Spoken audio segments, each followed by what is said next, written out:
Fala pessoal, aqui é Totti Cavalcante. Vamos seguir com o nosso estudo de computação quântica.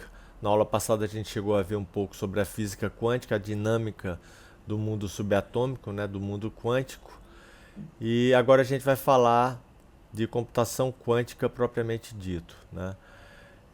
Antes eu quero deixar com vocês aqui o link da página do Código Fluente no Facebook. Se curtirem o conteúdo, passem lá e dêem um joinha. O link da página do Código Fluente no Pinterest. Meus links de afiliados na Hoshinger, DigitalOcean e One.com. E vamos lá. O termo computação quântica costuma ser sucesso ultimamente na mídia. A palavra quantum é bastante intrigante e combinada com a promessa de poder computacional que supera tudo que já vimos até agora, a torna irresistível. Mas o que exatamente é a computação quântica? Zero, uns e ambos. Um computador clássico funciona com zeros e uns. Qualquer que seja a tarefa executada por ele, cálculo de uma soma, uma reserva de férias em uma agência de viagens, etc., tudo é feito com zeros e uns. O processo subjacente é sempre o mesmo. Uma instância da tarefa é convertida em uma sequência de zeros e uns como entrada, que é processada por um algoritmo. Uma nova sequência de zeros e uns aparece no final como saída, que codifica o resultado. Por mais inteligente que um algoritmo possa parecer, tudo o que ele faz é manipular sequências de bits, onde cada bit é 0 ou 1, nunca ambos ao mesmo tempo. No nível da máquina, essa dicotomia é representada usando circuitos elétricos, que podem ser fechados, quando ele está ligado, e aí nesse caso uma corrente flui, representado então pelo 1 quando está ligado, ou aberto quando o circuito está desligado, e a corrente não passa. E esse estado desligado é representado pelo 0. Mundo quântico. A computação quântica é baseada no fato de que, no mundo subatômico, as coisas não precisam ser tão claras como seria de esperar na nossa experiência macroscópica. Pequenas partículas, como elétrons ou fótons, podem assumir simultaneamente estados que normalmente consideramos mutuamente exclusivos. Eles podem, por exemplo, estar em vários lugares ao mesmo tempo, e no caso dos fótons, eles exibem simultaneamente dois tipos de polarização. A gente nunca consegue ver essa superposição de estados diferentes na vida cotidiana, porque de alguma forma desaparece quando o sistema é observado. Quando você mede a localização de um elétron ou a polarização de um fóton, todas as alternativas possíveis, exceto uma, são eliminadas e você verá apenas uma. Ninguém sabe como isso acontece, mas acontece. Se quiserem ver mais conteúdo sobre isso, acessem aqui esse link aqui para dar uma aprofundada. Superposição. A superposição nos livra das restrições binárias. Um computador quântico trabalha com partículas que podem estar em superposição. Em vez de representar bits, essas partículas representam qubits, que podem assumir o valor 0, 1 ou ambos simultaneamente. Se você faz algo com o sistema quântico, é como se estivesse mexendo com objetos que podem ser simultaneamente zeros e uns, explica Richard Jossa, pioneiro da computação quântica na Universidade de Cambridge. Ação assustadora. Você pode argumentar que algo como superposição talvez possa ser alcançado usando apenas a física clássica comum, talvez processando 2 bits comuns ao mesmo tempo ou algo assim. Nesse caso, a computação quântica não seria tão mais surpreendente do que a computação clássica. A física quântica é superposição. Se você observar um sistema com mais de um qubit, os componentes individuais geralmente não são independentes um do outro, porque tudo se entrelaça, no final das contas, tudo se emaranha. Toda a matéria existente no universo, ao ser observada, ela se emaranha, é como se ela assumisse uma determinada realidade.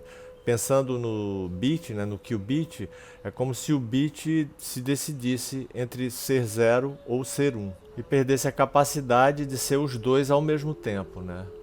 Se você está estudando computação quântica, você já deve ter ouvido que no mundo quântico, nos experimentos quânticos, não existe o observador separado do experimento, porque a observação influencia no resultado.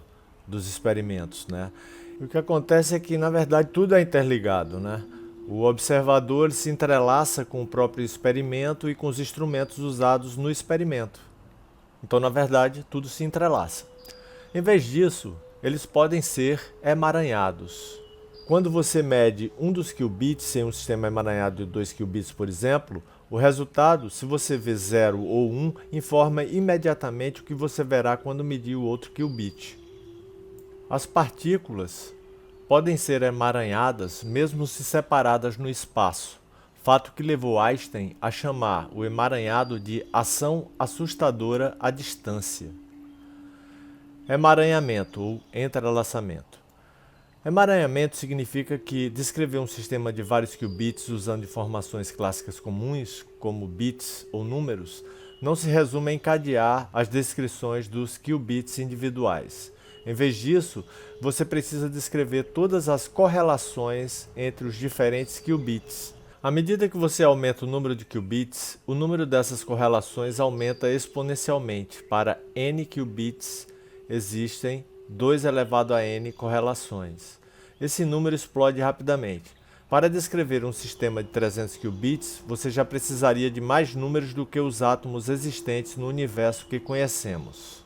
A ideia é que, como não podemos processar informações contidas em um sistema de apenas algumas centenas de qubits, usando bits clássicos, talvez um computador com qubits possa executar tarefas que um computador com bits clássicos nunca poderá. Esta é a verdadeira razão pela qual os físicos pensam que a computação quântica é tão promissora. No entanto, há um problema. Enquanto um algoritmo quântico pode receber qubits emaranhados em superposição como entrada, a saída também costuma ser um estado quântico, e esse estado geralmente muda assim que você tenta observá-lo, né, ou medir. A natureza faz um truque aqui, diz Jossa. Ela atualiza o estado quântico, mas não permite que você obtenha todas as informações. A arte da computação quântica é encontrar maneiras de obter o máximo de informações possível do não observável. Um exemplo de algoritmo quântico foi desenvolvido por Jossa em conjunto com outro pioneiro da computação quântica, David Deutsch. A tarefa que ele executa é um pouco curiosa, mas pensaremos da seguinte maneira. Imagine uma fila de pessoas esperando nos portões do céu para ver se serão deixadas entrar ou não. Guardando esses portões está São Pedro, que, em deferência ao seu amor pela ciência da computação, rotulou todas as pessoas com números escritos em binário. Aqui estão as pessoas, né? 0 a 7 são 8 pessoas, e aqui é a codificação em binário de cada número desse, que é um número para cada pessoa. Acontece exatamente 2 elevado a 3, que é igual a 8, né? 8 pessoas, o que significa que cada pessoa recebeu sua própria sequência exclusiva de 3 zeros e uns, né? Uma sequência com 3 bits. Decisão de São Pedro. São Pedro registra suas decisões alocando 1 para uma sequência de bits específica se ele quiser deixar aquela pessoa entrar no céu, e um 0 se ele não quiser deixar entrar. Tecnicamente, essa alocação é chamada de função booleana, uma regra que atribui a cada cadeia de bits um 0 ou um 1. As funções booleanas é fundamental na ciência da computação, e é por isso que nosso exemplo não é tão absurdo quanto parece. Você não sabe o que São Pedro vai decidir fazer com cada indivíduo, mas você sabe que ele vai decidir da cabeça dele. Se ele quiser deixar todo mundo entrar, a todas as cadeias de bits é atribuído 1. Se ele deixar apenas a metade das pessoas, metade das cadeias de bits recebe 0 e a outra metade 1. Sua tarefa não é descobrir o que acontece com cada indivíduo, mas se São Pedro está de bom humor e deixa todo mundo entrar, ou se ele está de mau humor, decidindo deixar apenas a metade das pessoas entrarem. Mandei esse parágrafo aqui que estava mal escrito, né? Quantos valores booleanos decidido por São Pedro precisa ser procurado para descobrir qual das duas alternativas é a sua escolha, né? Se é deixar todo mundo entrar no céu, das 8 pessoas, ou se deixar só a metade e deixar a outra metade de fora. Então ele só tem essas duas opções aí, né? Então, se você trabalha com um computador clássico, no pior caso, terá que procurar a função 5 vezes, né? Por quê? Porque você tem 8 pessoas. Se ele deixa ou todo mundo entrar ou deixa só a metade entrar, então você tem que verificar se o primeiro cara tem um, né? Se São Pedro atribui um àquele cara para dizer que ele entra no céu, se o segundo tem um, se o terceiro tem um, se o quarto tem um. Aí já é a metade, né? Quando ele vai pro quinto, ele já passou da metade. Se ele passou da metade é porque São Pedro mandou todo mundo pro céu, né? Se o quinto cara, se São Pedro tiver atribuído um para ele, né, deixando ele entrar no céu, é porque ele deu um pro sexto, pro sétimo e pro oitavo cara, né? Porque ou ele deixa todo mundo ou ele deixa metade. E 5 é mais que a metade de 8, né? Então, num computador clássico, você pelo menos 5 vezes você ia ter que verificar para ter certeza que São Pedro deixou todo mundo entrar, né? Se na quinta tentativa você verificasse que aquele cara tem um zero, você já saberia que só a metade entrou, né? Lembrando que isso aqui é o número de cada pessoa, né? Em binário. E aí São Pedro vai e acrescenta aqui, nesse 000. Se ele quiser deixar entrar, ele acrescenta um 1 aqui no final, né? Aí aqui, esse aqui é o cara 1. Se ele quiser deixar ele entrar, ele vai 001, aí ele atribui um 1 aqui no final. Se ele atribui um 0 aqui no final, é porque esse cara não vai entrar, né? Então, seguindo aqui. Então, no pior caso, ele terá que procurar a função 5 vezes. Isso ocorre porque, mesmo que você veja um alocado nos primeiros registros da cadeia, né, de 4 bits verificadas, né, porque são 3 bits mais um que é o 0 ou 1 que São Pedro vai atribuir para cada cara. Então vira 4 bits, né? Então isso ocorre porque, mesmo que você veja um alocado nos primeiros registros das cadeias de 4 bits verificadas, ainda não pode ter certeza de que todas as cadeias de 4 bits vêm com 1. Ainda há a possibilidade de que sejam apenas metade delas. Então você precisa da quinta consulta para ter certeza. Em um computador quântico, no entanto, pode-se procurar o valor da função para todas as 8 pessoas simultaneamente, tudo ao mesmo tempo. Portanto, você só precisa de uma consulta. Pelo custo de executar o programa uma vez com essa entrada engraçada de superposição, o computador quântico calcula de alguma forma todos os valores de uma só vez, explica Jossa. Essa vantagem do quanto sobre a computação clássica se torna ainda mais aparente quando há mais pessoas. Para uma linha que consiste em 2 elevado a n indivíduos, um computador clássico precisaria procurar a função 2 elevado a n menos 1 mais uma vez, né? Vezes, né, no caso. Um número que cresce muito rapidamente à medida que o n cresce. Simultaneidade. Um computador quântico sempre precisaria procurar apenas uma vez. Mas existe o mistério da natureza. Seus 8 valores pesquisados simultaneamente serão codificados em um estado quântico que você não consegue ler de fato, uma vez que qualquer tentativa de medir perturbará seu estado. Felizmente, você não está tentando descobrir o que acontecerá com cada indivíduo em particular. Você só quer saber se São Pedro está se sentindo generoso ou rabugento. Essa é apenas uma pergunta do tipo sim, não, né? Booleana, diz Jossa.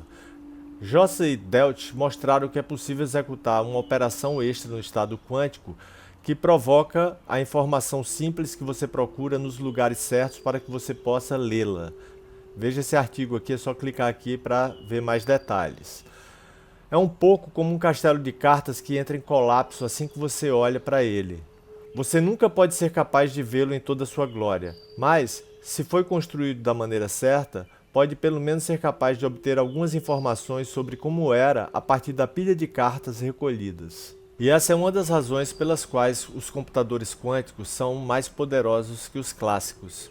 Para encontrar padrões ou estruturas simples em sistemas de muitos componentes, um computador clássico geralmente não tem escolha a não ser avaliar primeiro todos ou pelo menos muitos dos componentes individualmente. Um computador quântico, por outro lado, pode avaliar todos eles simultaneamente. E embora você não consiga ler todos esses valores individuais, muitas vezes é possível extrair informações suficientes para descobrir um padrão neles. Jossa e Delch criaram esse algoritmo em 1992 e foi o primeiro a ser comprovado que funciona exponencialmente mais rápido do que qualquer algoritmo clássico projetado para executar a mesma tarefa. Porém, se você está imaginando Jossa e Delch como engenheiros quânticos trabalhando em um laboratório, não poderia estar mais longe da verdade. Ambos são teóricos. Eles usam o formalismo matemático que descreve a mecânica quântica e a ciência da computação teórica para descobrir o que uma combinação dos dois pode alcançar. É um esforço puramente matemático. Hoje, já é possível testes práticos com computadores quânticos. A IBM tem um novo computador quântico de 53 qubits e é o maior de todos os tempos, né? E a gente vai fazer aqui na prática, usando Python, um algoritmo quântico e usar uma máquina quântica da IBM que eles disponibilizam de graça, né, para estudantes, enfim, pesquisadores, e a gente vai utilizar ela aqui nas aulas práticas, acho que na próxima aula já, né? E aqui a foto do computador quântico da IBM. O 14º computador quântico da IBM é o mais poderoso até agora.